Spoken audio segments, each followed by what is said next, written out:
Oh, hello everyone. Oh, hi. Sorry we're a little late. My internet decided at the worst time just to completely stop. So then I had to go run and get a new router or modem or whatever makes my internet go. That thing. I had to get a new one of those. Whatever makes the internet spin. But hello, and thank you all for joining us for a listen through of season 1, episode 6 of the Critshow. We made it, Rev. We've gotten to the We end of did. the arc. I know. We did exactly as much as we promised, and not a second more. Not a second more. Rev, that is a different background than usual. This is a different background than usual, because the other day, while I was filming the TV show that I'm on,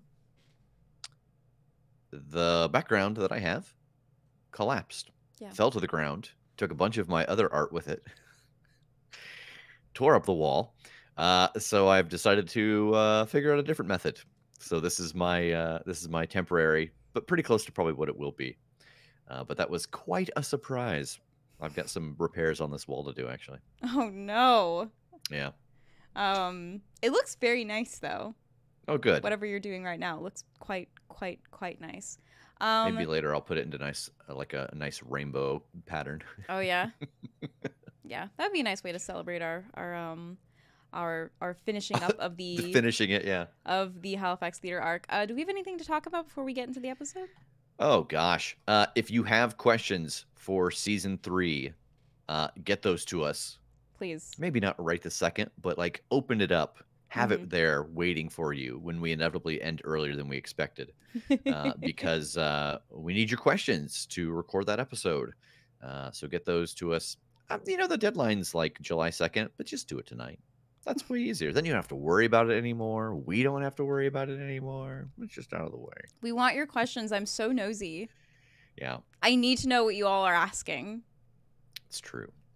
What else? I really think that's it off the top. I mean, everything else we can kind of cover towards the end. Great. All right. Let's jump in.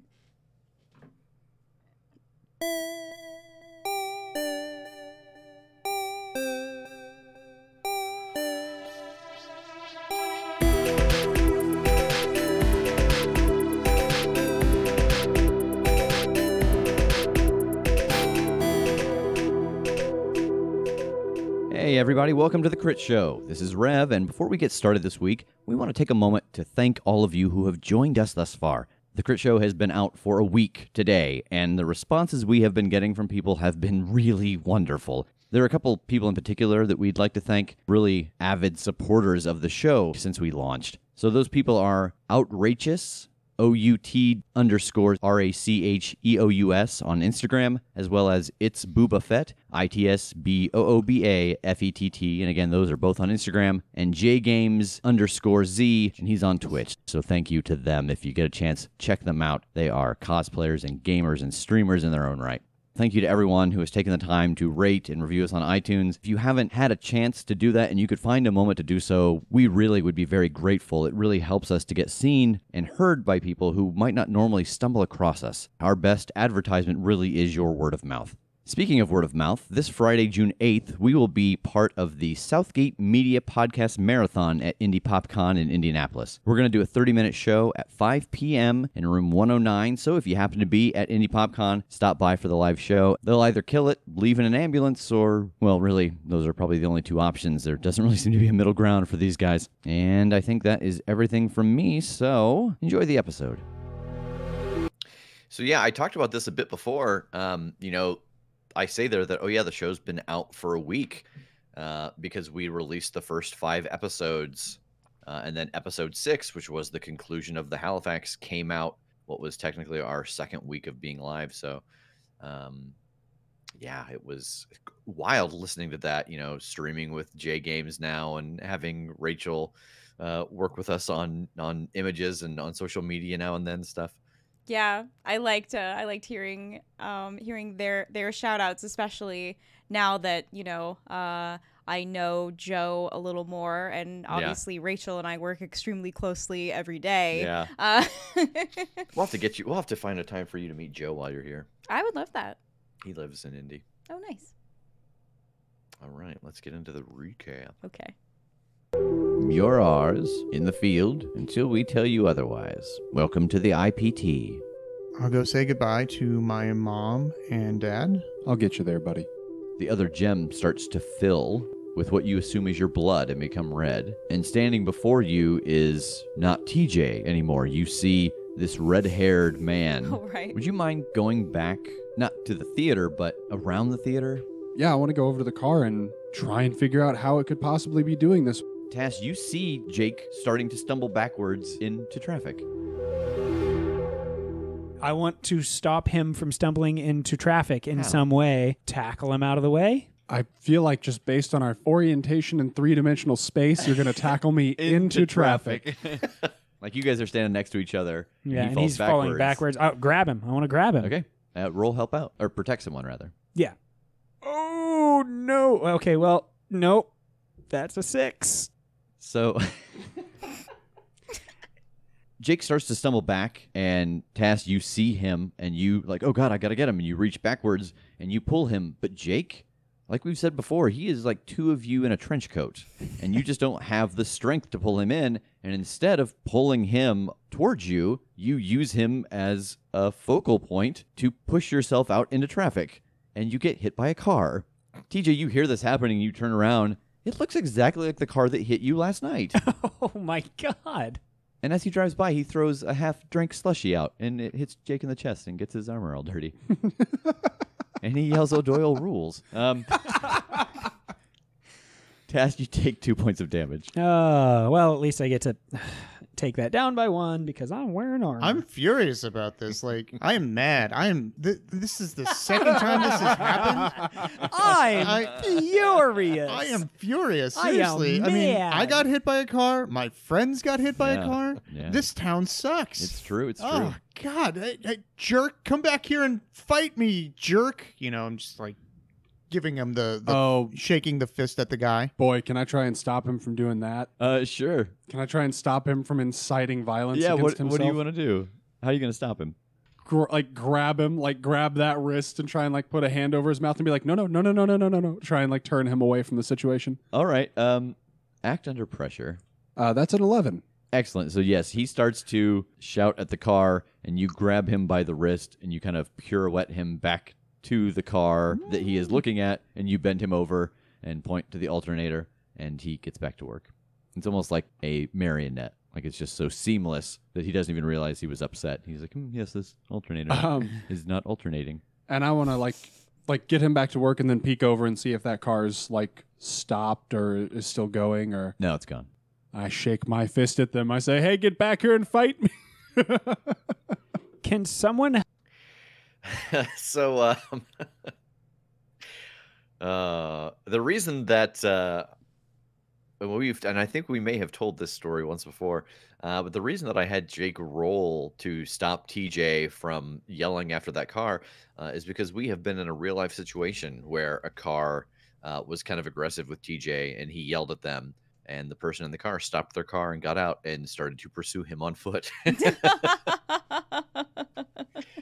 And so it was just too lifelike to not let that possibly be a a threat.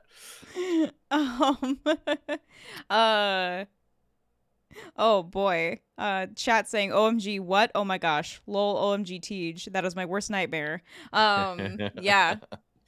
Yeah, I remember you telling that story of why TJ picked certain moves that he did where he would just sort of go aggro and then just immediately exit plan away. Just power walk away.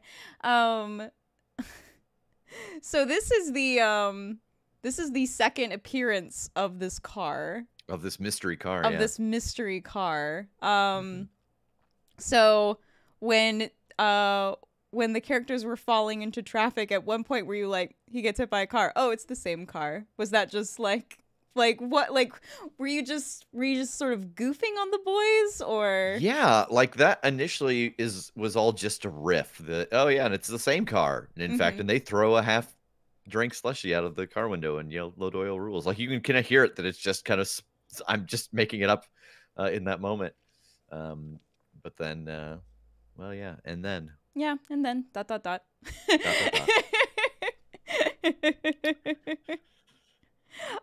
Let's see. I'm a T-Rex, but not the first appearance of the character. Is that right? I feel like the character was introduced in a live show first, but maybe not. So no, this is the first appearance of the character, though they don't see the character, only the character's car. Mm-hmm. And the character's Slushy. Yeah, and the character's Slushy.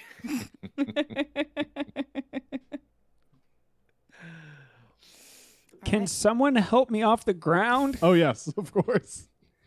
I will go help Tass off the ground. Oh, my God. You Looking at all it right, in- man? Looking at it in playback, it almost looks like he did motion capture with Eddie Gordo.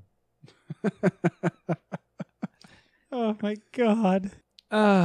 You okay? Can't believe I left that joke in there. That was Yeah, kinda explain you. that one, please. That is, it's just for anybody who plays Tekken. Eddie Gordo is like the guy who like Oh. break dances and does flips in the air. Yes, it's It's all a very, yeah, coming back to me now. yeah. Goodness, It's still kind of a lot of shoe leather. a little bit. Yeah. Oh, my God. You okay, buddy? Yeah. Do you need a pick-me-up? I can Capoeira. try to help you. Yeah, but what if it just hurts you? Eh, I mean, you do you. I'm not going to tell you no. yeah, I want to try to lay on hands. All right, roll it. That's a 7, so I take his 1 harm. Yep. And you're okay now. Thank you. Oh, but you look a little bruised. I'm good. I'm fine. Don't worry about it. Aw. You see a single tear roll down his cheek. It's blood. Oh, my God. No. You really are my angel. Well, no, not yours. Oh. Are we trying to like fight the incoming ship with a second? Like the man that he's destined get to some- protect? Let's and get some naval combat here. Some ship versus ship. Just a bitter rivalry to get Jake's love. I do want to thank you for your sacrifice because I just leveled up. A bitter rivalry that goes on to this day between anybody that works with us and Jake. Everybody wants Jake's affection. Oh God, it's honestly true. I mean, you've seen him, Rev. I have. Yeah, a striking man. What amuses me is that just a couple episodes ago you were saying like, I don't know like why everyone keeps like shipping all the player characters together. It's like because you are encouraging it directly in these early episodes. Yep. and then seasons later, people can't understand why we're reaping what we sowed. Yeah, it's like, why are you surprised when you this is now the 3rd time that you've mentioned it in the first 6 You episodes. have planted these seeds. You have planted these seeds, and now I it can't is time for the harvest. Yeah. Oh. What I think I would definitely do in this situation is take +1 tough. That brings me up to a 0 instead of a -1. So that's what I'm going to do. It's been a hell of a night, and I am much tougher for the things that we've been through. And I have werewolf blood in me, I guess, so I'm a little tougher. Just messed up on that werewolf blood. Super tough now. Are we gonna have like withdrawal from the werewolf like serum? She said we possibly could, but like only if we Oh. kept taking it, like kept using it to heal. Understood. So TJ, you're back inspecting the car. You got 2 hold. What do you want to ask? I want to know what is being concealed here as to how this car happened to go off without a battery. So you're examining the alternator, and you turn it over and start to look inside of it, and you see a tiny pair of yellow eyes looking out. I'd throw it on the ground immediately. Like, shit! It hits the ground next to the car, and you see this little thing like scuttle out and run back underneath the car. Did you guys see that? What? No, what? I just saw one of the little things that we fought yesterday. It's under the car. Oh my god. Yeah, I'm just like dropping to the ground to look under the car. It's the yellow-eyed things, whatever those are. I will also drop down and draw my shotgun and try to find what's there. Soulbat, that's it. That's Soulbat. Yeah, so you do. You peek down and you see there is a little one of these things, smaller even than the smallest ones that you guys fought, and it is ducked under the car, and it's watching you guys, and it seems like it's shaking. Is it like visibly it is a soul bat? It looks like it, but very tiny. What? I'm like, oh, look at the little guy. Is it actually scared? Do they feel emotion? I don't. I mean, they told you that they are very intelligent and tactically inclined, so. I mean, All right. and it's the middle of the day, so I mean, like, he's got to be frightened of the sun. Oh. I want to try and like talk to it and see if it seems like it understands language. Okay. Like, I just want to like be like, do you speak? Do you understand words?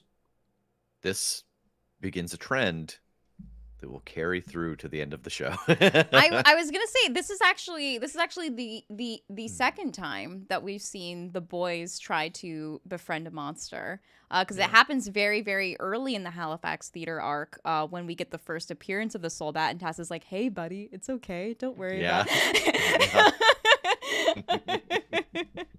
They do know that they're on a monster hunting show, right? It's true. It's true.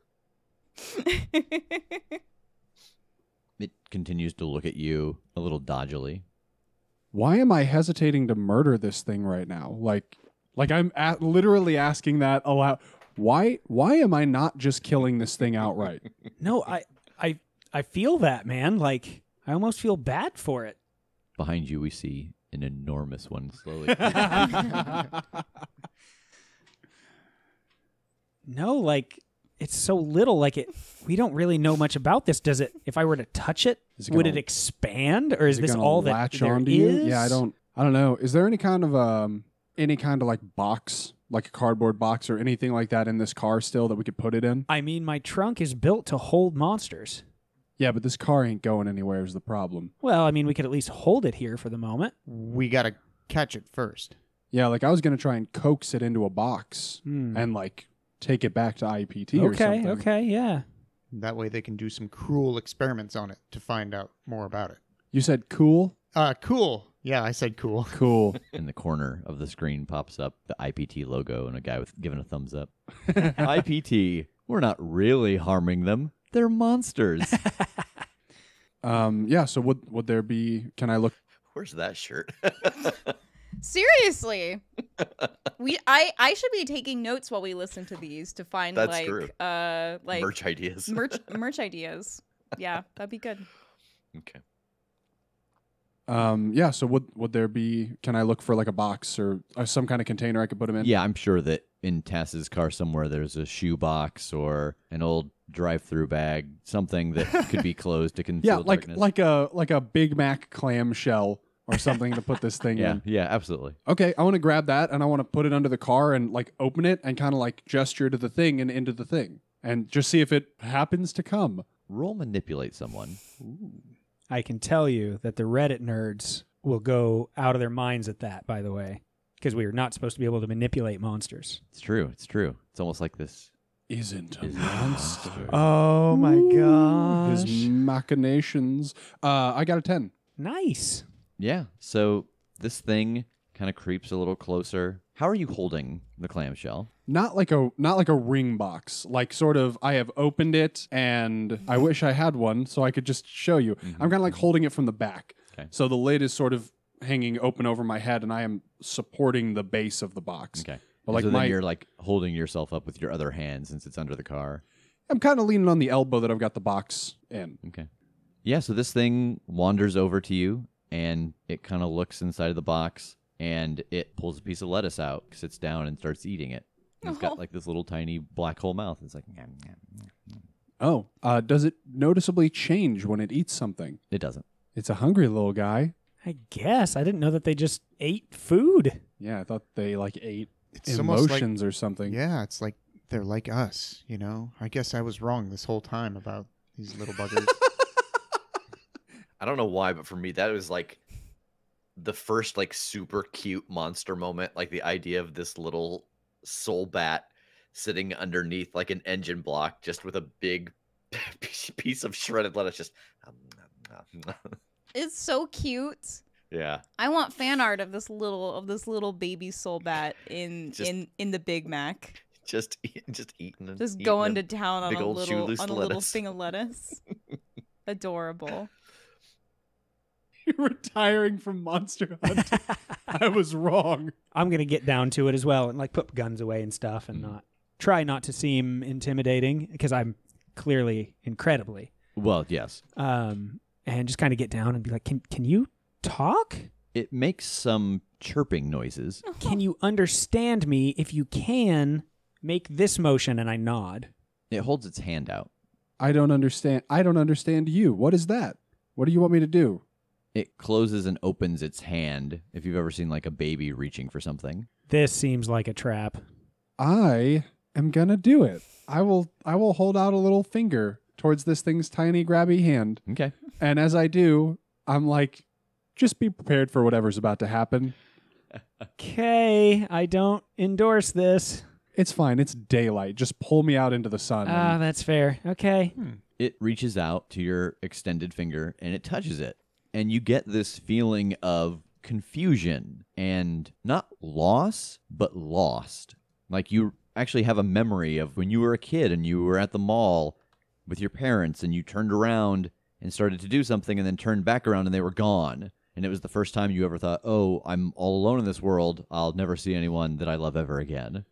Holy shit. I think this thing like misses its family. I think we have orphaned this creature. Do we have to name this thing? Is this our pet now? I think we get to name this thing. Oh no, that's a lot of pressure. Am I the only one who doesn't think it's a smart idea to have like a monster-like creature kind of hanging out with us? I mean, You know, I get where you're coming from, but IPT's whole shtick is kind of like taking using them against other monsters or their abilities. So I feel like maybe we should at least keep this dude for a while. well then I think we should just hand it right over to IPT then if that's the case. I'm not opposed to that. Okay. Okay, little buddy. So we're going to keep you in that little box so that the sun won't hit you, and we'll put you in our car, and we're going to look around for a while, and then we'll come back and take care of you, okay? It just chirps at you. Okay. Can I want to try and like scoop it up and see if it'll... It backs up a step, and you feel unease and confusion and the desire for answers. What do you want to know, little man? It chirps at you. I don't speak your chirps. Okay, it likes you. Is there some way to, like, you said it felt something. Like, can you send feelings back? I don't know. I want to try to think of a time that I was scared and somebody helped me and see if it seems like it reacts. Describe it. I just I close my eyes and I like summon a memory of a time that I was a kid and I was at the local pool and it was a busy day and there were all kinds of people in there with their rafts and shit. And at some point I tried to come up and I was under a raft and I started panicking and then just somebody pulled me out. Like somebody noticed that I was splashing and freaking out underwater and somebody moved the raft and pulled me up out of the water. And I just like worshipped that person for a moment because I felt like they had just saved me from death. And as you get to the end of that memory, it sits down in your open hand. Cool. I think I share feelings with this thing now. That's bizarre. So ultimately, one of us did bond with a soul bat. Oh god. Oh god. Is this gonna come to bite us in the ass? Like Well, Jake- I'm sure I don't know yet. That remains to be seen. Okay, well, I want to sort of scoop him into the little box and like point to whatever remnants are left in there of food and be like, eat up, buddy, and close it and take him out from under the car. that Okay. poor thing. It's gonna be eating like months old food. I have a feeling. I don't know how picky goo monsters from the beyond are. It's a good point. So what are you doing with this now that you've got it in there? I don't know. Should we put it in the car or should I just carry him with me? That's up to you, man. It's your monster. Don't you call him that. He's my baby. Yeah, I think I want to carry him with me. Okay. One hand hammer, the other hand Big Mac shell. I have large pockets Can you In your armor. in my cargo shorts that I wear with my armor. Unacceptable. Unless you're wearing them over the armor. We're wanted by the regular police and the fashion police. No, I guess if I can't free up a hand, if I have to literally have him in my hand the whole time, then yeah, I'll go put him in the car. Where are you going to put him? Keep in mind that the doors and the hood of the trunk and the hood of... No, the cruiser, our the car, PT like Cruiser. Oh, I see. Okay. Oh yeah, I forgot about that thing. Yeah, me too. Yeah, I'll go put him probably still in the trunk though. Okay. Wishful thinking. Is this like a baller mobile like his was? Does this No. have like okay? This is just a regular ass. This is the theater's car. This is a Hertz rent-a-car. I mean, you're all new hires. They're Yeah. not giving you one of the nice cars. Okay. Yeah, But but they did give me a nice car. I think still No, in they the just trunk. upgraded your car. Oh, that's fair. In the trunk because sunlight won't get in there. Okay. So like if it, I don't know, if the box dissolves from burger grease, Ew. that he's still okay. If it hasn't yet, it's not gonna. Yeah, and I'll just be like, you chill in here. We'll be back. Thunk. What are you going to do now? You've locked this tiny thing inside of an old Big Mac container into the trunk of your IPT cruise. Go look for some spooky candles, I guess. We got Where? a little bit sidetracked there. You did. You did. Yeah. So, Okay. All right. First of all, a shout out to Easel Mars, who said, also, I may have doodled this scene of the soul bat with lettuce already, and I'm working on digitizing. Thank you. Sometimes I just speak things into the world and then they happen. It's my special ability. If you finish that, please post that on social media and tag at the Critshow so we can love it. Or if you're on our Discord, please also post it there. Let's see. We have a question from Enthalpy. Asks, Rev, how much of the backstory of their monster buddy did you have decided at this point? This character, I had all of it. Yeah. I knew who it was and why they were there and how they were there. Oh. Yeah. Were you already thinking of sort of future ramifications of their interactions with this monster buddy? Yeah. Yeah? Yeah. Wow. To see I think it would determine how they arrived at that place and like what their reception was. Okay.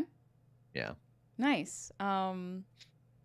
Very, very cool. So you always had in mind that when they went back to the theater, that like somehow they would encounter this little tiny soul bat? No, not necessarily. I knew that it would be around. Okay. So there was a chance of them encountering it, and like once it got dark, I would have moved it to a different location. So Okay. I think it would have been a possibility for them to encounter other places, but that's just where it was trapped at the moment. Nice. Let's see. Penguins asks, Rev, while this was going on, did you have a timeline in your head of this is how much time it takes to bond? Yes, because they do know that from what Margaret tells them in episode 2, or I 3? think. Yeah. Yeah. And I knew how much time had passed for this creature. So yeah, it was pretty down to the wire. Wow. So this creature was in it from like the very, very, very beginning. No, because it's 24 hours. Okay. To Nice. bond. So it was kind of the last thing that happened. The last thing that happened before they destroyed the bulk of it inside the previous night. Nice.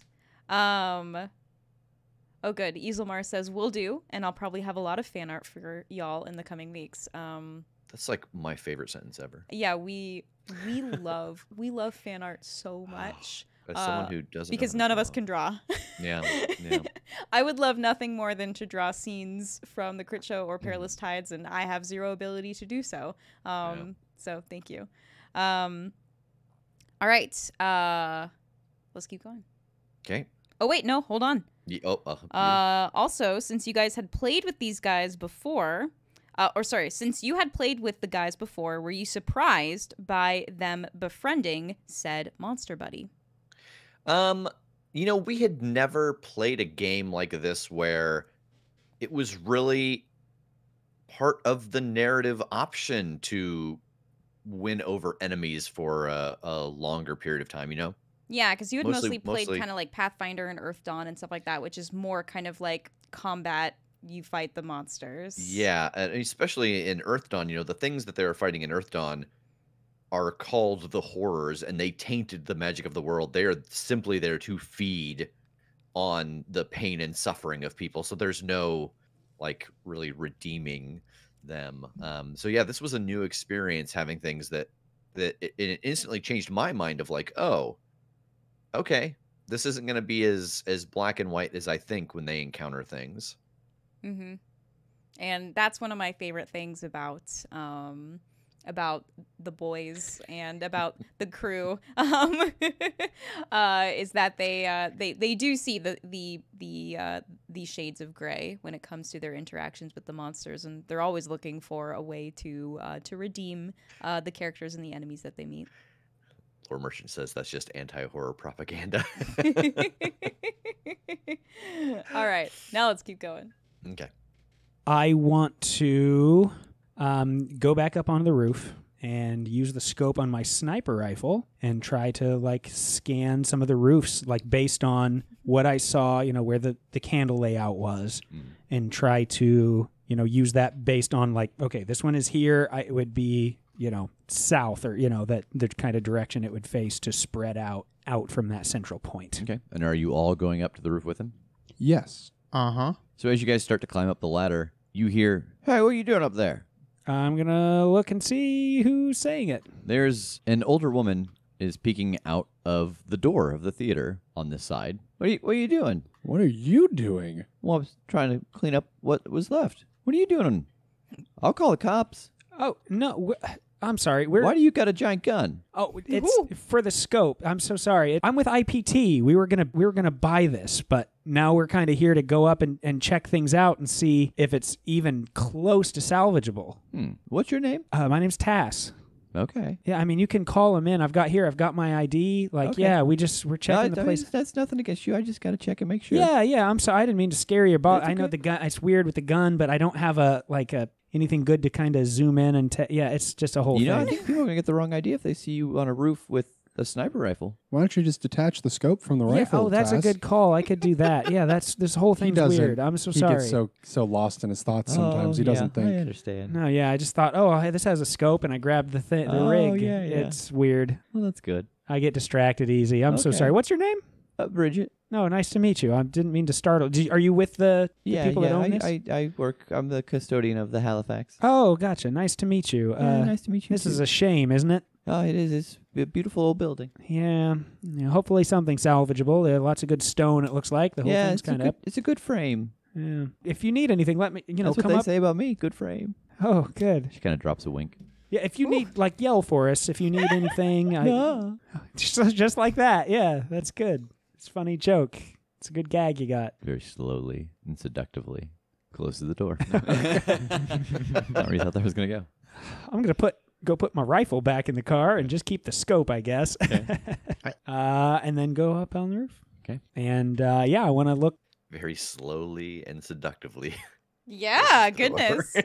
I'm literally writing myself a note right now because I remember we encountered the Halifax custodian again, but not by name. And so when I was doing transcripts, I just wrote it as Halifax custodian. I need to go back and update it that her name is in fact Bridget.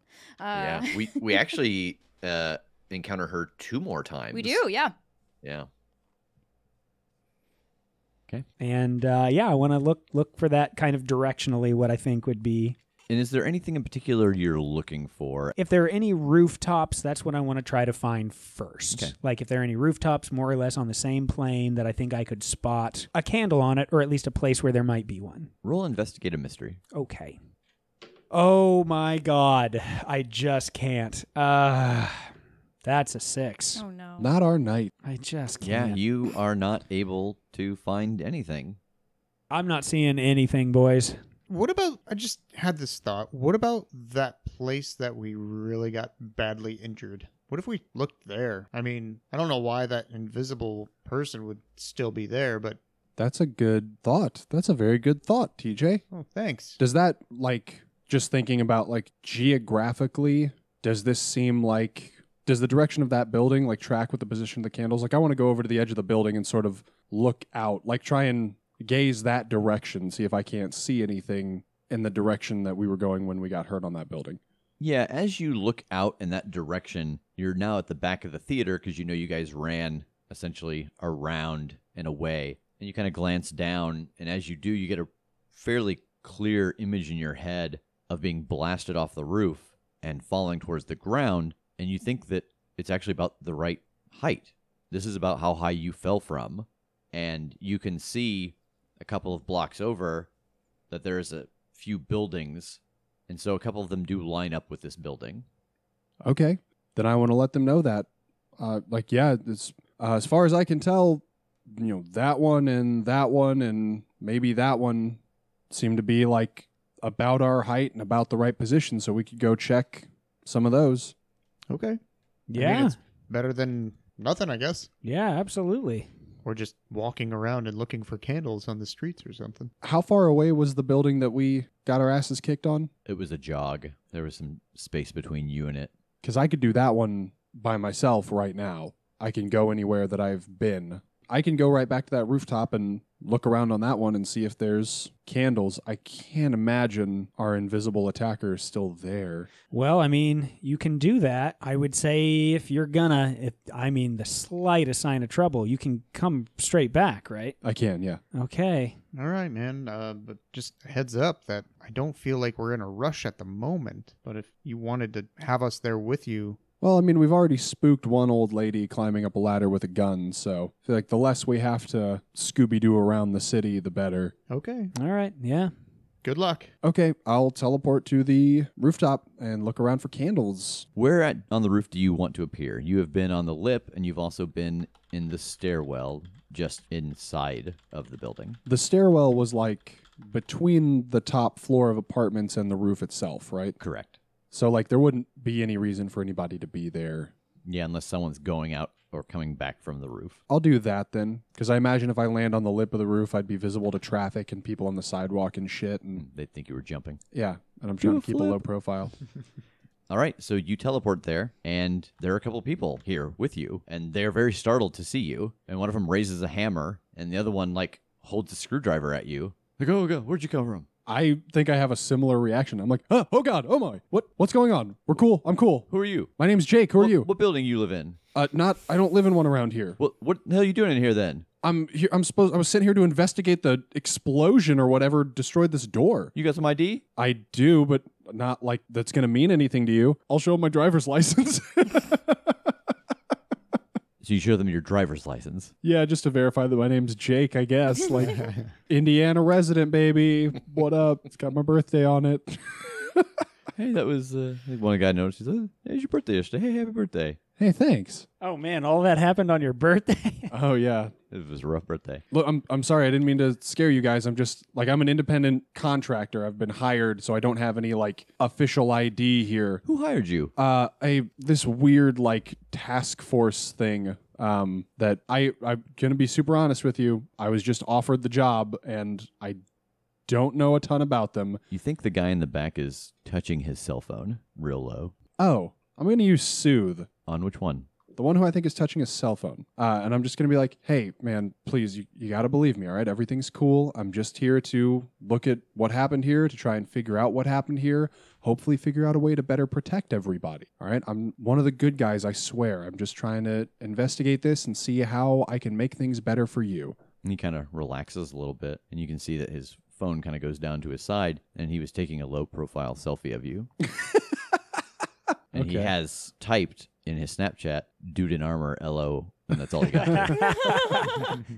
I'm like, you can finish that snap if you want. Do you want me to just pose for one? Oh yeah, that'd be baller. Yeah, I put my arm around him and I hold out the phone and I take a selfie of us. And he sends it. Okay. I love these two so much. So Amateur asks, wait, is Coin Jake's birthday different than real Jake's birthday, or did he have a fake ID where only the birthday was fake? Time is kind of elastic in Coin, much like in The Simpsons. Yes. So I can't remember why. Time is liquid. Only a year and a half has passed in the show, but yeah, we've had 3 Halloweens, and don't worry about it. Yeah. But anyway, I think it was that, Jake's actual birthday is very close to when the first batch of episodes came out. Yeah. So I think us recording that episode, it was his birthday the previous day. Yeah. Yeah.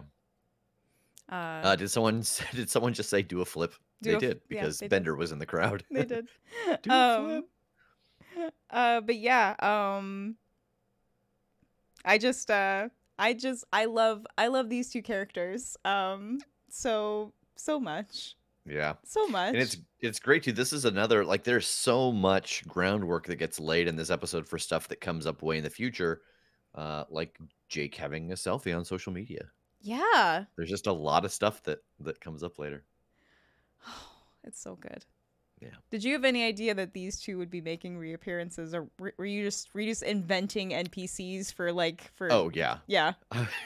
I was just like, oh yeah, there's got to be people here cleaning this up. I had no idea, who was and wasn't going to come back, because some characters, they're pretty few and far between, but there are some characters that they never go back to that well. Mm-hmm. There are maybe 2 or 3 I can think of that they've encountered and helped or gotten help from and don't really think to go back to. But there are the old reliables.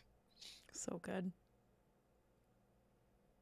Can you guys tell me what exactly happened? What do you guys think happened? What do you know? Nothing. We just supposed to fix the door. And you can see that they've got a door propped up on new hinges. One of the guys was using his hammer to pull away the old hinges, and the other guy was starting to install some screws on the door before they hung it. What happened to this door? I was told that it blew up. Yeah, it seemed like there was some kind of explosion. What would even cause that? Is that something like some kind of accident? Did something, I don't know, overpressurize or something? I don't know. I mean, yeah, I guess you're not an explosionologist. Yeah, I I hang doors. Yeah, okay. Well, I mean, is it cool if I sneak past you here? They want me to look around on the roof and see if anything looks weird. Yeah, all right. Just be careful. Okay. Then I'm going to now go look for candles. Can explosionologist be the new playbook too? Yeah. Oh, that's awesome. So you go out on the roof. Where do you want to look at on the roof? I want to start with kind of the same corner, like cardinal directions wise, that the arrangement of candles was on the theater roof. So like if that arrangement was on the northeast corner of the building or whatever, I want to look on that same corner. So when you come up the stairs, it would be the corner that is behind this stairwell. Okay. You go around the corner, and sure enough, there is a pool of melted wax. Just one? Mm-hmm. Like one candle? Yep. Which is what he told you to look for. Yeah. Yeah, I was just making sure that there wasn't another whole arrangement here and this shit was happening all over the place. Gotcha. No, huh? Okay, well, I think that's all I need then, that this is one of the places. We had established that there was nothing special about the candles, right? Correct. Just regular ass, so I don't need like a sample of wax or anything. That's right. All right, well, I'm going to go back and talk to the dudes in the stairwell, just so that they don't think somebody just walked onto the roof and never came back. So I'm going to go back to them and be like, yeah, man, stuff is really damaged up here. I'm going to have to let a claims adjuster or somebody know, and there'll probably be somebody back out here, but I guess you guys probably won't be around by then. It won't be until tomorrow. Yeah. Well, good luck with that. See you later. Thanks. And I walk partway down the stairs until I'm out of view of everyone, and then I go back to TJ. Are you guys doing anything while he's gone? I'm still riding that roll of 5 or whatever I had and just scanning roofs with my scope. I'm bored just like throwing rocks at like vents and stuff that may have survived the fire. Just general hooliganism. Yeah, basically.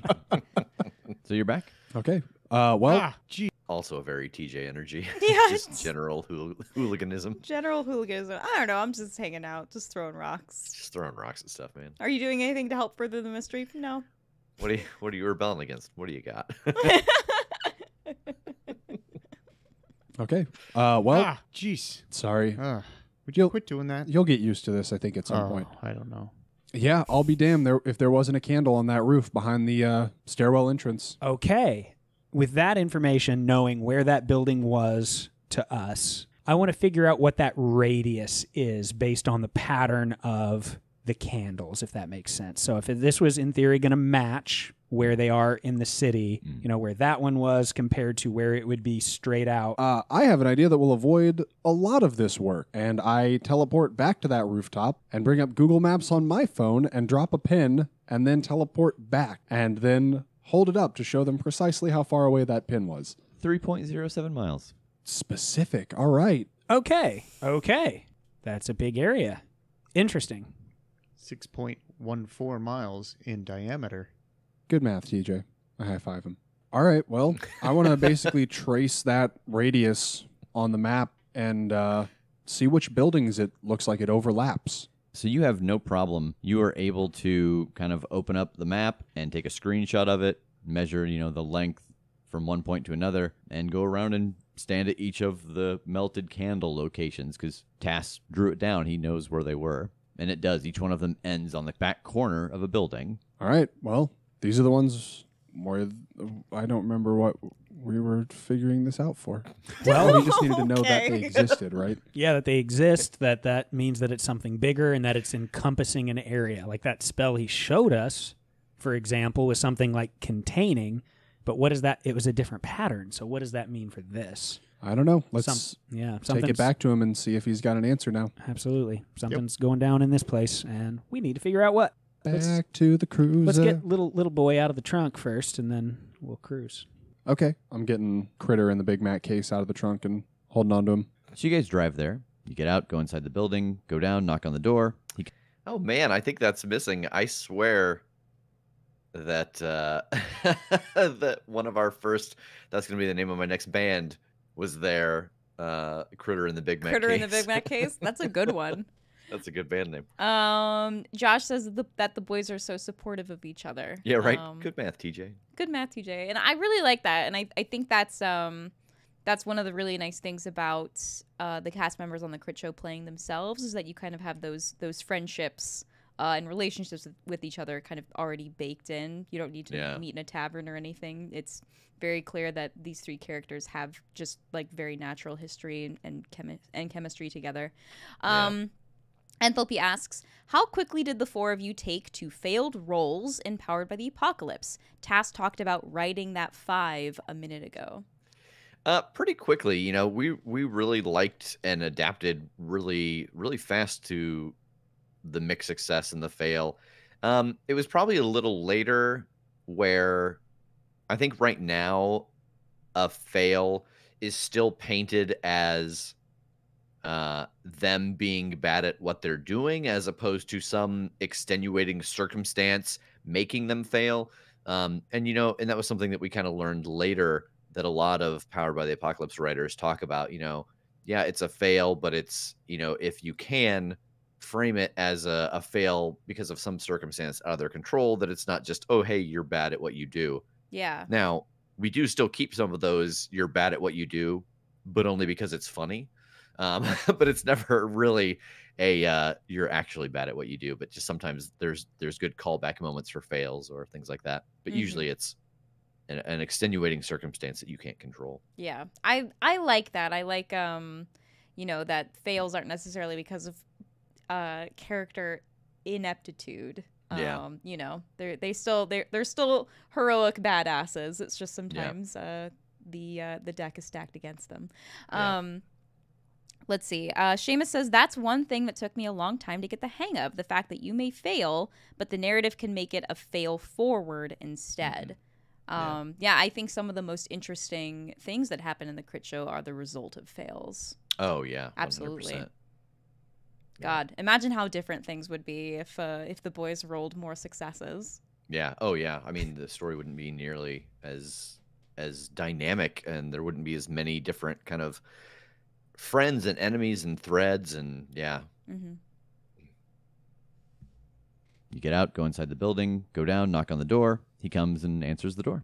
Hey, so I've got a couple of pertinent pieces of information. Yeah. One, we discover. We did figure out where all the candles were. They were in a big radius that matched the pattern. It was 3.07 miles in radius. 6.14 in diameter. Good and he job. turns and starts walking up the stairs when you say that, like the number in his head. I've got another thing real quick because I don't want to freak you out. Yeah. And I hold up the clamshell, and I'm like, I have a tiny piece of a soul bat in a box.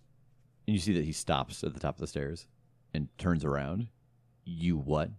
It was like hiding and scared like a lost little child. It's really chill. I can kind of communicate with it. What are you going to do with that? I was going to take it to the IPT and see if they had any thoughts. It seems weirdly in control and non-hostile, so I thought that we might be able to learn some shit about soul bats from it. I'm not sure how the wards on my place are going to react to it.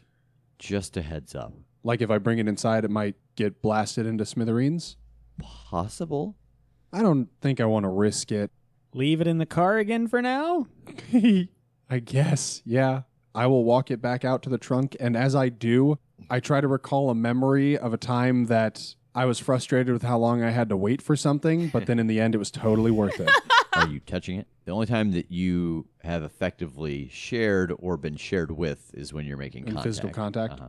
All right, well, then once I get back to the trunk, I'll open the lid of the trunk and put him in there in, like, the darkness and open the little lid and, like, see what he's doing or how he's doing. You open up the little box to see how it's doing, and for a second you're thinking, oh yeah, I'm blocking it from the sun with my body, and you see that the trunk light catches it a little bit and it recoils, and you see part of the shadow burn away for a second, and there's a little pink hand underneath it, and then as you kind of instinctively glow to block the light, it covers back over and it chitters at you. Oh my God. oh shit. Okay, I'm still gonna, like, reach out and try and convey this feeling like this is taking forever, but we're getting there. And then, close the trunk again and go back to them. Guys, I accidentally let the thing get hit by light for a second, and the black goop pulled away, and there's a little pink hand underneath. That is not just Soulbat goo. That is something encased in it. A Soulbat took over something? I don't Is know. that not what they do? Is that not what you guys spent the whole night trying to solve? You see Rev is like throwing his hands up in frustration. Well, but there aren't people that time. Oh my God. Is that a fairy or something? Yeah, probably. I'm sure I don't know. That's my. Oh. I don't know what to do because it's been, like, super chill. If it's encased by a thing, that means the Soulbat's the thing that's in control, right? Like, it's got this thing, but whatever this combination of creatures is, it's not being a dick. So, like, I want to free the thing that's inside the Soulbat, but I don't want to kill the Soulbat because right now it's not doing anything to us. I say we kill the Soulbat. It almost killed our friend. I think whatever's under there is probably more innocent and not so evil monstery as the actual Soulbat. Yeah, I'm with Tej on this. I think, it's your pet, buddy, but it's an evil thing. It's not my pet. There's no reason to think there are good Soulbats, right? Correct. Yeah, we gotta do this, man. Look at Venom. Yeah. Like, even when Spider-Man was doing good, it still was a bad thing on him. Agent Venom, though. Yeah, but it still wants to kill people. He just keeps it in check. But it makes him really good at the thing. Yeah. I'm walking out to the car. I'm not going to stop whoever tries to, like, open the thing and expose it to sunlight, but I'm probably going to wince. Like, a little part of me is going to die, I think, inside when this thing dies. Okay, so where are you doing this at? I just got okay. Just Okay. move on. That's You fine. go over to the... Sorry, I accidentally jumped ahead there. The thing. Yeah. I'm What's that? Josh says, we'll send it to a farm upstate, Jake. It'll be okay. Oh, so When good. this And thing now, dies. Okay, so where... now, of course, Sorry, I was I just am, playing this no part. worries. I'm like galaxy braining, thinking about the ramifications if they had just let the Soulbat take over whatever is inside of the Soulbat and like what that would have meant further down the road. Yeah. But we can talk about that in a later episode. Where are you doing this at? You go over to the trunk, you open the trunk. What Yep. are you doing? just that. I just open the trunk, open the box. You open the box, there's a hissing sound, and you see that the black goo starts to melt away from this body, and two little wings pop out from the sides. It seems like the goo is kind of holding them down, and the thing darts into the sky and vanishes. Can I react quickly enough to yell something at this thing as it zips away? Or is it just lightning fast? It is lightning fast. Okay. I mean, you can yell into the open Yeah, air. then 'cause after I it's- assume you still would. after it's flown Like, away, I yeah. love you. I just go, you're welcome. Okay, I think we can safely say we just saved something. It's weird that it was behaving that way, soul-battedness and all. Well, I mean, we didn't really ever super discuss what happens after they get taken, just that they get taken. And it may not have even fully been taken yet. You know what I mean? Like, Rev was still fighting it. Let's describe that thing to him and see Yeah. if it sounds familiar. Yeah, it could be any number of things. I don't know. Let's go. Let's go back in. So you guys come back inside. Yeah, so what kind of thing would be like a tiny little person with glowy bug wings? Oh, bug wings? Yeah. Well, it seems like it was Wood Sprite. Okay, is that a good creature? Yeah, actually, it's a creature of essentially positive energy. It's nature energy condensed into a little person form. Well, that would make sense why it was so chill. If it was strong enough, then it was probably counteracting some of that negativity, right? Oh, yeah, that makes sense. I mean, if you're positively charged in some way and this thing gets on you, you might kind of balance the scales.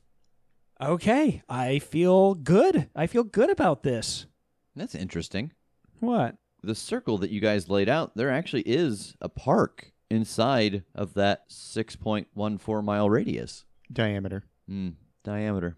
Get out. I will not be insulted By in your my own, mundane... in my own sanctum.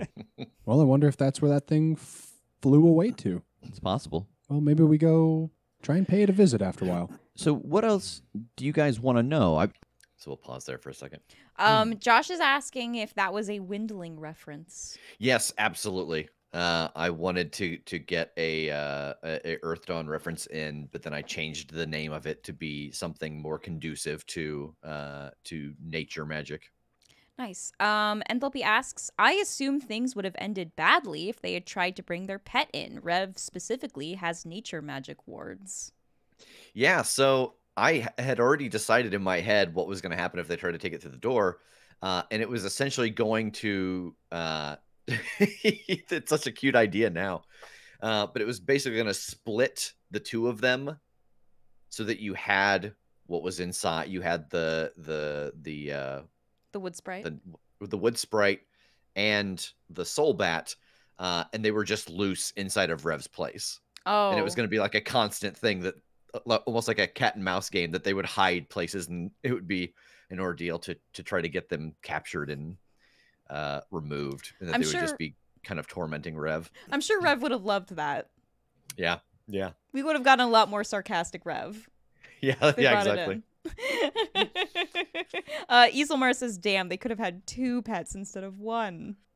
Yeah, because I think and you know what? I think I told them that after the fact, because I was like, there is a world where, unbeknownst to them of what that wood sprite is, that there are scenes where they come in and like Rev is working on something, and there's a little wood sprite like holding the book and handing it to him and like being a little gopher. But that world did not come to pass. That world did not come to pass. That wood sprite got free and dipped immediately. Yep. Had to go. Places to be, things to do. Well, we'll see about that.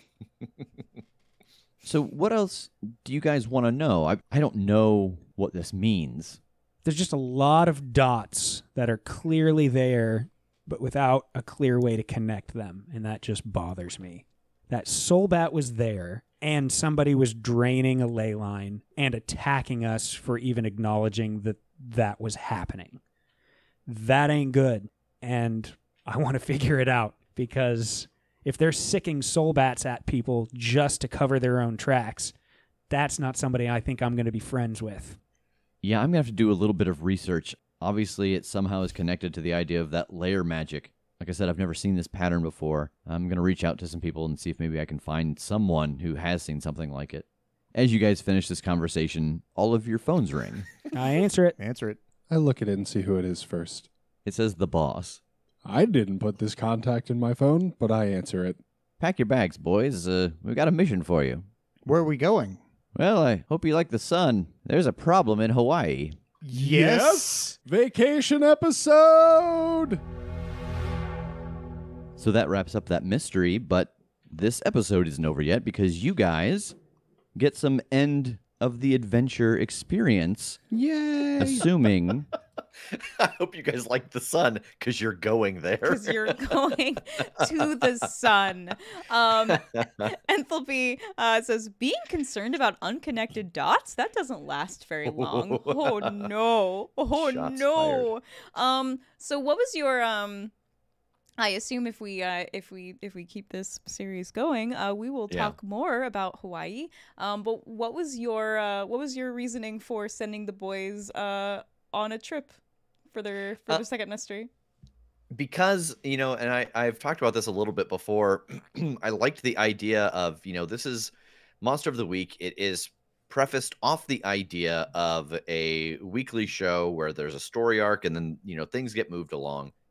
And I really wanted to showcase vastly different locations in the first couple of mysteries to give that sense of like, oh, this is a bigger problem than just inside of this city.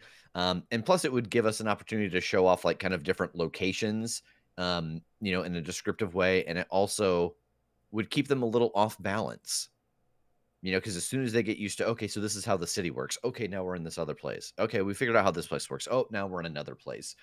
They aren't constantly in a lot of places that have a similar tone. And so it keeps them off balance and keeps them kind of on their toes. Mm-hmm. I thought you just really wanted to give them a beach episode. I mean, it's super fun. But I also had, I had this story I had, by this point, I had the sketch of it written out and who was where and what it was. And it felt like it only really worked in Hawaii for a part of the story elements. Yeah, that makes sense. All right, let's hear the boys do their very first end of session experience. Okay. That you've answered a couple of questions. No. So, at the end of every story, we will ask 4 questions. First question, did we conclude the current mystery? What do you think? Why were you sent on this adventure? We were sent to find out how the designer got killed. Okay, so do you know? No, we don't. Yeah, technically no. I mean, they didn't outright say, or Rev didn't outright say that, the creature that we killed the designer. And and I mean, even on top of that, we have very strong reason to believe that it wouldn't have. There's no reason it would just kill people. Would have just bonded with them. Right. So, I mean, I think we're leaning towards, whoever was maybe doing the ritual probably had something to do with it, but we don't know who that is. Okay, so for now and forever, with at least this experience, we'll say no. Good. Did we save someone from certain death or worse? We did. Yes. I think we absolutely saved Rev from being bonded with the creature. Yeah, your Captain America bicep porn saved the day. I can listen to this all day. I know. He's actually sitting here shirtless right now. You guys considered Rev the person I considered the little sprite.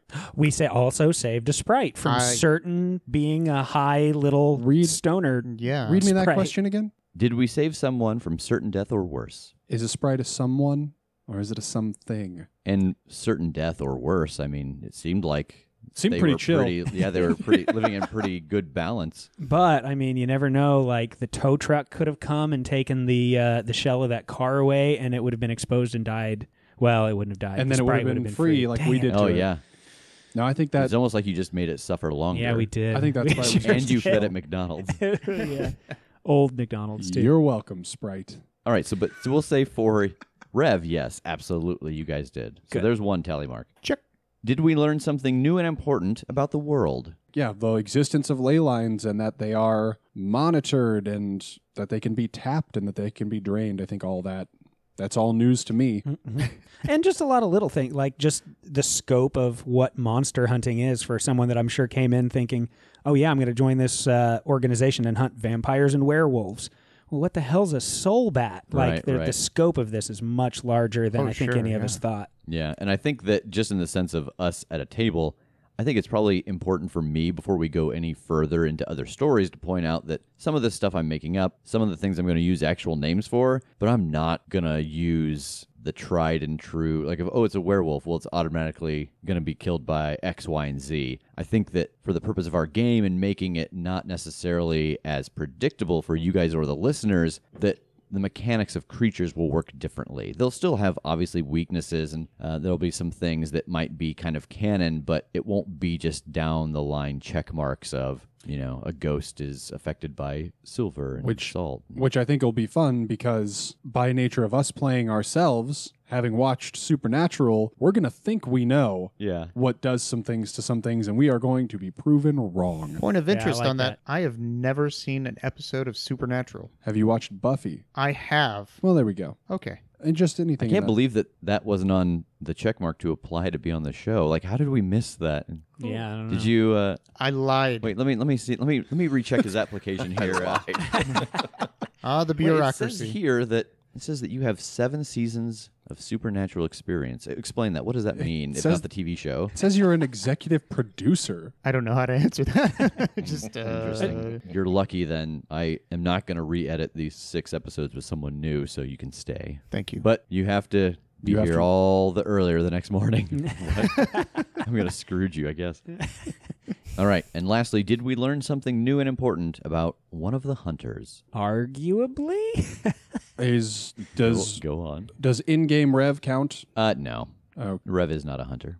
Right. I mean, TJ didn't know I was part of a monster hunting task force. That's true. I did not know that. Do you find that that's new and important? I do in the sense that I respect Eric a lot as a person. He's just going to sit here and bullshit now, isn't he? I can Yeah, feel it. he's really trying for this point. Yeah. we did. Well, we did I learn. really that, want this point. Yeah, I know. We did learn that TJ can do his weird science. That TJ can craft some crazy shit. Okay, yeah. So I didn't know that. yeah, I think kind of the important note on that is just that clearly we knew that he is this sort of protected person, that clearly Jake's whole thing is to keep him safe, but we didn't have any context for that. It's more like prophecy, like he's going to be needed for this special moment or something, but there's no context of, oh, he can actually do this stuff. Right. You guys now. may have seen the thing that he... That somebody or something needs him what for. was that? He has an important role in what is to He has a come. crucial Sure, role to and play in events to come, and this might going- be the role he plays. Going off of that, if we wanted to sort of frame that in a reference or something like that, if you have ever seen Buffy the Vampire Slayer, the movie, Buffy doesn't know she can kick butt. She's just a valley girl.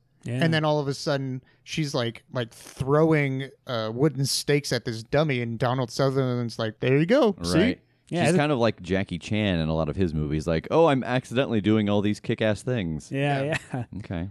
All right. So, yeah, I'm going to say that will count. So, Nice.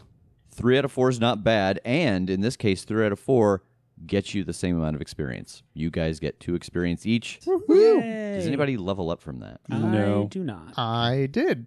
Oh, what are you going to take? This will be my second time leveling up, by the way. Make sure to keep track of that. And Done. keep a little tally mark each time you level up. Yes, I'm doing that right now. So I am going to go ahead and raise my toughness. I get a +1 tough with a max of 2. Any particular reason? Yeah, I think it's the idea that this is sort of my first adventure and everything, and I've never really gotten into fights before as a kid and everything, and then all of a sudden I'm basically thrust into this world, and I have a creature nearly bite my arm off. I almost fall from the grid of the theater. You literally got hit by a car. I get hit by a car. We were in an explosion. That's right. And for some reason, we survived. Oh, man. Despite everybody's bad rolls. But yeah, I think this whole experience has toughened me up. I can do this. I can survive from this, especially if we get some more of that werewolf serum, guys. Oh, yeah. Let's get you good and addicted. Is he jonesing for it already after only one Dude, hit? I'm not addicted. What are you talking about? I can stop anytime I want.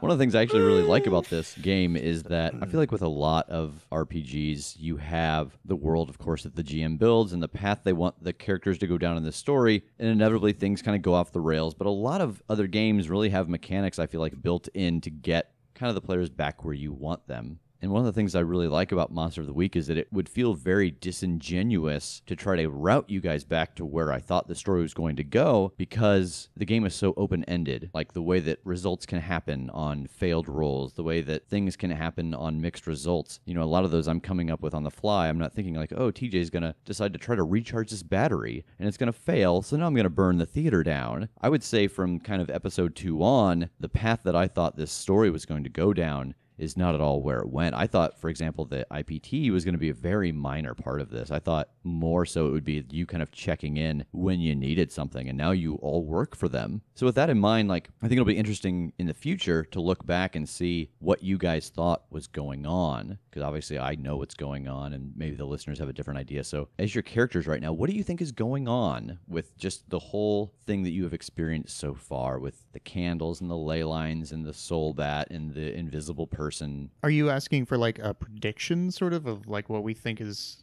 Yeah, like happening? if someone said, "Hey, what do you think's going on?" Oh. like I just did, like what would your answer be? Did you say in character or out of character? In either one, is it different? Yeah, I think so. Okay. It's not different for me. Okay. No. Like, I think that in character, some powerful someone is probably going around and draining ley lines to accumulate the amount of power they need to do something real bad. And out of character, I think the same thing. I think the in and out of character difference for me is who that invisible person is. Because in character, they shot me, and so I probably think they're a bad guy. But out of character, I feel like, just from my knowledge of stories and stuff and like characters, I have a feeling that that person is generally on the same track as us, that they're also like trying to figure out what's going on and stop somebody, and they're probably just a little more crass about it. Like, they're the "don't get in my way or you're going to get hurt" kind of person. Because like if they were a bad guy, then I think they would have killed us. So I feel like they're probably a potential ally who is just tired of our shit or doesn't know exactly who we are. Why do you think that they would have tried to kill you then, but spare the other guys? Well, he did teleport at them swinging his hammer. Like, Yeah, I thought they were trying. I thought they were trying to hurt us, and I tried to hurt them back, and they probably reacted or might have reacted in self-defense. Like, I tried to hurt them, and they were like, "Oh no, blast!" because that's what they had. Yeah. As far as like the first sniper shot, see, that's what I'm hung up on. And I still think that they're doing something that ain't great. I feel like these are people that are not friends and are not going to be friends, but aren't necessarily some evil overlord doing an evil overlord thing. Because I'd put money on they missed that sniper shot on purpose. That was a warning shot trying to scare us, whatever it is, and we're just idiots and ran to the danger. But on that same note, like, I mean, I don't think they're a hunter. I think that they were on a building where that candle was. They had to have known where that was. We just left a building where the candles were lit and still up and not melted down. Like, this hasn't been long. So I feel like that was the one that we actually encountered was somebody that's in on this and doing this draining, and they don't want us to know what that's about, but they don't necessarily want to just slaughter people. TJ, do you have any thoughts? Oh, I was just going to say that maybe it's a rival paranormal gang. Maybe it's a rival hunters. Oh. Yeah. IPT, come out and play. It's the paranormal Indiana Task Force. Ooh, it's Pit. the Pit. Pit? Oh, Yeah. those guys are the pits. They're just always, they're like, Oh. Indianapolis is our territory. You deal with the rest of Indiana. Well, I don't understand why they didn't come walking at us snapping their fingers, but okay. Well, they're snapping bullets off walls. Oh, I see. If you'd heard them all across the city, it would have made the same Sharks and Jets intro. Yeah. I got it. One of the things that I enjoyed about just the turn that this took is when we first started with Margaret on the phone, I was like, oh, Margaret, she's the dispatch person. But just out of necessity of IPT growing, it's like, oh, we know Margaret, so I'm going to keep using Margaret. And suddenly Margaret runs the show. I have to say, too, though, just on that note, my actual boss's name is Margaret. Like, I gave you that. I fed that to you, like, ages ago, just as a thing, because she said it would be okay. And I'm sure she will love every second of That this. she's running the show. Yeah, and kinda it's, like, not her. None of this is, like, Good. her at all, but she's so good. But, like, that it's pretty great. It kind of reminds me of Monsters, Inc. and that secretary at their job who Oh, ends yeah. up being like the head of the secret agent. yeah, Almost You just sounds like a completely little- ruined Yeah, Monsters, just a Inc. for little me. bit. Spoiler. I was supposed to watch Spoiler that alert. tonight for the first I- time. I am so sorry. So a couple of things that we have established throughout the course of this gameplay that I want to make sure that we're on the same page, as well as the audience, they know what's going on. We've established that we weren't quite using Jake's teleport right. Can you give us the clarification there? Yeah, so verbatim, the power says you can go instantly to anywhere you visited before or to a person you know well. Yeah, and so before we were doing that, it had to be a person you knew Or a place, or a you, place knew you well. knew well. So we and kinda then had that we had also thrown in line of sight, Yeah. which is nothing. because we wanted you That's to get nothing. your hammer without having to climb down. And Yeah, and I mean, that one would have even worked. We thought that one wouldn't work because we thought it was place you know well. Yeah. But since it was just place you've been, and I'd been down there, it would have worked. We Yeah. were just wrong about that. So Yeah. Yeah, We- you wouldn't have been able to get at the hammer, but you could have gotten onto the stage and walked down to it. yeah. Also, TJ, I'm going to make a proposition to you. Oh, yes? We established in the story that you build really fast. Mhm. You made this mech suit of armor real quick. Tass in character comments about how fast it is as he bemoans not being able to drive and get a flashlight.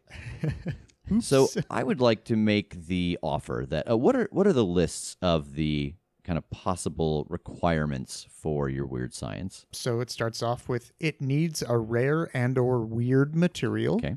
It won't be very reliable. It requires huge amounts of power or fuel. It will take a long time to get it working. It won't work exactly as you intended. And you'll need help beyond the hunters on your team to finish it. So like a science team or a mechanic team or Or something you like just that. more sets of hands? Yeah. So here is my proposition. Mm-hmm. Because we've established that you build fast, and we saw it there, we also saw you build very quickly in your trial to get into IPT. What if we cross, it takes a long time to put together off that list? How do you feel about that? And we just make it so that you build fast. So it's going to kind of cause you some issue in that you will always have to pick one of those other things, but it will get you whatever you're building a little quicker. Sure. Will you build me the Dragon Zord? Will I? No. Yes. Yes, I will. With a flute and everything. I don't care what Revington says at all about that. Score. The next thing that Roll we it. I'm fight gonna use is his four Godzilla. hold against you. Oh god. Oh no. Oh no. Forgot he had 4 hold. He does. Yeah, I actually think that you probably don't. I'm going to say that the hold resets in the next adventure. So, and then speaking of dice roll, I kind of mentioned this just a little bit when it was happening, but I really want to point this out for them and for you guys. People like Rev, people that you guys collect and get as allies, if they have moves, they're rolling those dice, and you don't know what those results are. So you might want to take information you get with a grain of salt. They could be rolling a 6. They could be rolling a 9. They could be rolling a 12. So just like in real life, when people give you information, when people do something for you, just keep in mind that mechanically, I'm also rolling dice for that so that I'm not just metagaming for you. What you're getting from them is affected by the rules of the world. Cool. Does anybody have any? That doesn't last very long. Yeah. That's in the in memoriam. Rev Yeah, rolling yeah. dice. Yeah. Does anybody have any questions from anything that happened during the story, things you need cleared up, or you don't understand how they work, or are we good? I have a question. Yeah. How dare you? Mhm. That's all I'm I've listening. got. That's. Mm. I didn't really think too far. I think we'll find out next time just how far I dare. Oh no. Oh, spooky. That's how I'm going to add in more scary, is I'm just going to say things like, ooh. Oh no. All right, then we will see you in Hawaii. Yeah.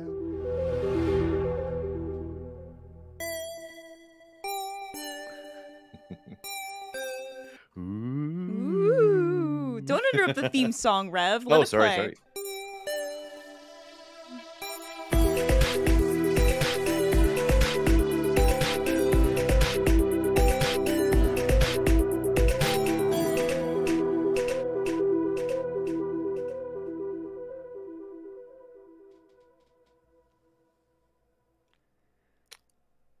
All right. I have to say, this episode, every time I looked at the Twitch stream, it threw me off because it's a bowl of dog food. I just kept going. Like, every time I saw it, it was like I was seeing it for the first time. It was just surprising me that was the, It the image surprised that was there. It surprised me as well, and it must have just been because this episode was called New Pet, and so Yeah. Rachel doesn't listen to the episodes when they come out, and so it's like New Pet. All right, it's gonna Yep. be this. This is what it Yeah. is. Mm. Yeah. So that is the first arc.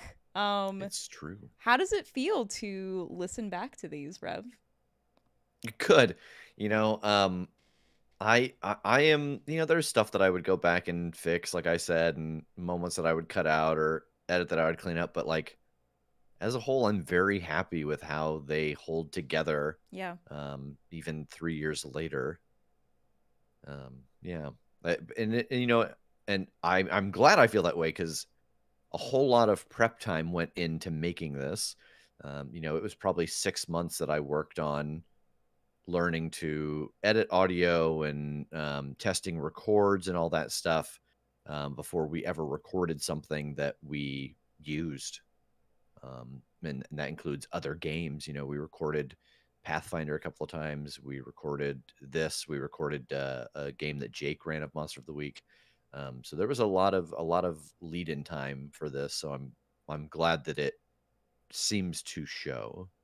Yeah, absolutely. It's a like there definitely doesn't seem to be any kind of like growing pains with the beginning of this first arc. It really is just solid from the beginning, and the characters and the relationships, and you sprinkling in things that we don't see the ramifications of for in certain aspects, like seasons. Yeah, years. Yeah. Amanda, I'm a T-Rex, says it great. She says, your hard work paid off, Rev, because this show sounds amazing right off the bat. And then she says, right off the bat wasn't a soul bad joke. Oh, wasn't a soul back joke. Well, I laughed anyway. Does anybody have any questions, any other thoughts or anything about the first story that they want us to go over or talk about? Anything mechanically? I don't know. I'm assuming most people here know how these games work. Get those last minute questions in, and I will take this time to talk about what's coming up next for the rest of this week. So, Monday, the 28th at 8 p.m. Eastern, join us for episode 8 of the Omniverse Chronicles Masks. It is so bittersweet that this is our last episode of Masks. But I'm so excited to see what happens. I've loved playing that game so much. Yeah. So much. Tuesday, the 29th at 8 p.m. Eastern, join us for the June AMA with the Critshow cast. We're going to be hanging out on Twitch and answering your questions. And I am now obligated to say you can ask us anything. That doesn't mean that we will necessarily answer. I will, but I can't speak for everyone else. And then Thursday, July 1st at 7 p.m. Eastern is a episode of Mystery Detectives, and it will be a special one because I sadly will not be there because I have an appointment that will probably run into Mystery Detectives, but Megan will be there. Doesn't that make it less special if you won't be there? No, it's special because it will. Well, thank you, Rev. It's special because it's not our usual format. It'll be unique. Yes, a unique episode of Mystery Detectives. Right. But yeah. Let's see. Josh asks, I asked if you knew the identity of the shooter at this point. Yes. Mm-hmm. Yeah. That is something I did know from the beginning is who was there and why. Yeah. So that wasn't a blank that you sort of left of just like there's an invisible shooter and then figuring out, oh, it's this person. Yeah. You knew. Like there's a lot of blanks that I was able to fill in as I went, but not as many as you might think maybe. Mm-hmm. Definitely, yeah. You already sort of covering that you knew what the deal was with the now what we know as the wood sprite. Surprised me. Let's see. Enthalpy says, no questions. Thanks again for doing this stream. I've been able to fill in a lot of the blanks I had as to what happened this first arc. Easel says, I 100% agree with Amanda. I just started the show about 2 weeks ago, and bad audio quality is something that makes it really hard for me to get into a show. But given the fact that I'm here now and also 40 episodes in, I can say that you're doing a great job. Mike and Amanda both ask, what blanks did you leave in this arc? So in the first one, the things that I kind of left I didn't really leave blanks as much as I built in people that I could use later if I needed them. Mm-hmm. So Jeff and Eddie, of course. The big one actually was the custodian at the Halifax. Obviously the soul bat and how it works. And the wood sprite. Those are really the three big things. So much was lost when the Halifax burned down. And, we kind of talked about that previously, like, oh, what what did they lose when that burnt down? Because obviously that's not something that I had planned. And it was, I think, the element of the next story maybe being them tracking down who did this, because there would have been a lot of clues as to who and what else they were doing across town, because we do find out that this spreads further than just this one circle. Tass spends some time later and researches that, but there was a lot of information to be found inside the Halifax once they knew they were looking for like a person as well. But that was all lost, so it took quite a while for us to get there. And I have a question, Rev. Yeah. During this first arc, what was your biggest surprise as a GM? Like, what was your biggest kind of like left turn that the players made? I think the first moment that really strikes me is TJ building the light armor. Like that was so good. Such a good way to use the weakness and his ability. The first thing that really turned was obviously the theater burning down and them having to go for that run.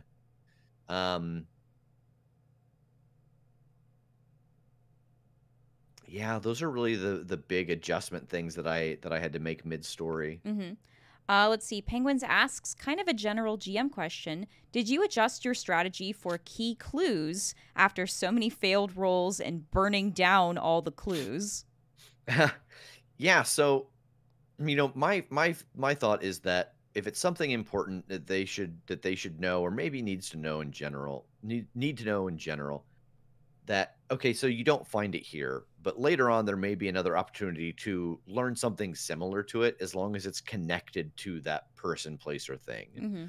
That they'll never find the same clue that was lost, but there are other places in the world where that information exists, maybe just in a different form. And so I leave those just like it talks about in Dungeon World, leaving yourself blank rooms in case someone has a real good success and you need to give them something, and if you can justify that thing being in that room, then. Quartz asks, do you re-listen to older episodes so you can find blanks that can be filled, or are you really organized and you only need your notes? Neither. It No. used to be that I had I had a really good memory, but we're so many episodes deep now that we're getting to the point where even I'm like, oh wait, who was that again? So I will go back and listen for, like, if I need someone's specific name. Now I can kind of search the transcripts, or a lot of time lately, actually, I just ask Kim. Yeah, sometimes I'll just get a transcribed DM them. of like, hey, what was the name of this person? Like, Yeah. did we ever name this? What numbers were on this piece of paper? Like, stuff like that.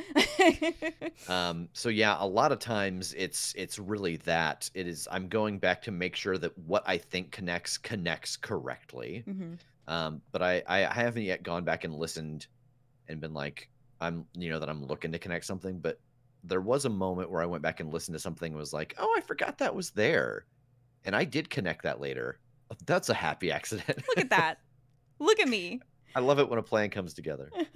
Let's see. A general question. Did listening to yourself as you were editing affect the way you GM'd?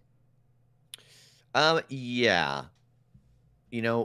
We talked about this before we started recording, but it was important to me that we present, and I talk about this with anybody that is guests on our podcast or in a game for us or whatever, that I'm going to present the best version of you. I'm gonna take the time to edit out the restarting of sentences and any stutters that happen, or or moments where we have to look up rules, because I want everyone to be the best version of themselves, because it makes for a nice clean product, and it makes everybody feel good and strong when they go back and listen to that episode. And so that's really the thing that I learned, is that I think that, like, snarky humor is funny in the moment, but I find that going back and listening, it's not. And so you'll notice here that there's a couple times where we make snarky jokes towards each other, but that all kind of fades away, because it's just not like I've listened to some other shows where there's a lot of snarky humor, and it kind of makes you feel uncomfortable, or it makes you feel bad for one player over another, and it gets you to like pick sides with characters. And there was one podcast in particular where these two players, I was really into the show, and they fought all the time, and were just like used humor as daggers against each other, and it just made me stop listening to the show. And I was like, okay, that's something I want to be aware of, that even if snarky humor works, I don't think it fits in the kind of story we're trying to tell. So I lost a lot of that personally. And then I think the guys just kind of followed suit. Yeah. Let's see. Easel Mars asks, did the character of Rev play the role you'd expect yourself to play if the Coin universe was our universe? Like how Tass is the professional in the Coin universe because he's a professional theater person IRL. Yeah. So the expert was the one that I had picked when we had sat down and decided to like, oh, what playbook would you be in the world? Mm-hmm. You would be the expert. Yeah. Let's see. Seamus says, yes, about the snark. I've quit listening to so many podcasts because of too much bickering and infighting. Yeah. Let's see. I guess this has been asked a lot, but is there an official wiki in the works now that you have the transcripts, or you can't really talk about it yet? There is one in the works. Yes. Yeah. Let's see. And then one final question, which I skipped, but I will ask this of both of us right now. Yeah. Are you continuing the listen throughs? Good question. That's a very good question. How do we make this decision? Oh boy. I think we asked Chad about it. What do you think? Okay. Okay. Because my impulse is that if we did it, Okay. it probably should be our Tuesdays, right? Yeah, probably. It should move to Tuesday, and it seemed that enough people followed it. Mm-hmm. If we were to do this at 8 or 8:30, maybe even a little later, because these don't take nearly as long. We could even start this at 8 or 9 o'clock. Mm-hmm. Is this something that people would want to show up to still on Tuesday nights if we continued through at least the next story arc? Yeah. Let's see how Hawaii goes and reassess. We'll kind of do it by an arc by arc episode. Let's see. Yes. There are a few of us playing games on Tuesday, but I absolutely will watch after it. Yeah, that's fair. Absolutely. Okay. I mean, it's enjoyable, and it also generates some stuff for us to post on YouTube as well. And it's just enjoyable to go back and listen through. Yeah, it's so, really yeah. nice. Let's do the Hawaii arc. Okay. And we'll do it on Tuesdays. Okay. And then we'll kind of see what attendance is like. And Tuesday, maybe we'll just cancel Tuesday and move this to a different day if we find that it's better attended. Sounds good. Okay. So we will start not this coming Tuesday because it's our AMA, but Correct. but eventually we will start it on Tuesdays. Yeah, and there'll be a couple where I think Kim and I will just be hanging out next to each other. I think actually, because not to spoil, but I'm going to be out of town on no I won't be. Oh, no. Hold on. Math. I will be out of town on the 6th. Yes. But then if we are doing this on the 13th, then you and I might be sitting at the same table talking about this episode. That's true. Boy, on the 6th, I wonder what I could do, because I don't want to do this without you. Oh. No one wants to come just sit and watch me listen to a thing and talk to myself. I wonder if I could. I'll have to see what I can do. Maybe I could get Tass to come and we could do episode 1 of Perilous Tides. Oh man, or, that would be really good. Or see if Jake or Tass or Megan want to come for for Peerless Tides, because Oh boy, that would be great. or maybe even like the first episode of Hero Salad. That'd be wild. Oh, that would be wild to revisit. But we will do something. We will think about. We're not gonna guest Kim. a guest Kim. You get could also someone have to- someone come in and be a guest Kim for the first That's episode true. of Hawaii. Get Carolyn to come. Oh God, that'd be so good. That would be dope. All right. Do I have anything else that we need to talk about? Gosh. Well, now that we've finished our listen through, go ahead and send us those season 3 Q&A questions. Yeah. Hit us up. Boy, I'm trying to think if there's anything else.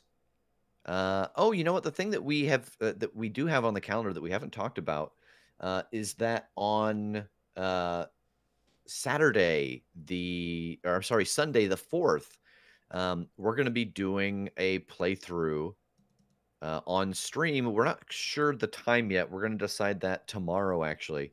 But we're going to be streaming the new Sea of Thieves content. It's been quite a while since we have sailed the seas together. It's been so since we're Talk gonna- Like a Pirate Day. Yeah, so we are going to have a day of Sea of Thieves. I think that a couple of the players may swap in and out, but some of us will be here for the long haul. Yeah, I'm ready. I'm here for it. Yeah. I'm gonna sail all day, Rev. Yeah. So we're going to play through the new, for those of you who don't know, Sea of Thieves released some new content that involves Captain Jack Sparrow and Davy Jones. So we thought that would be a good time for us to get back into the game and see how it's changed. I've never heard of them. Yeah, so so that'll be on the 4th of July for those of you who aren't partaking in explosions and cookouts. Instead, take to the seas with the cast. Take to of the Critshow. seas. Yeah. I can't wait for that.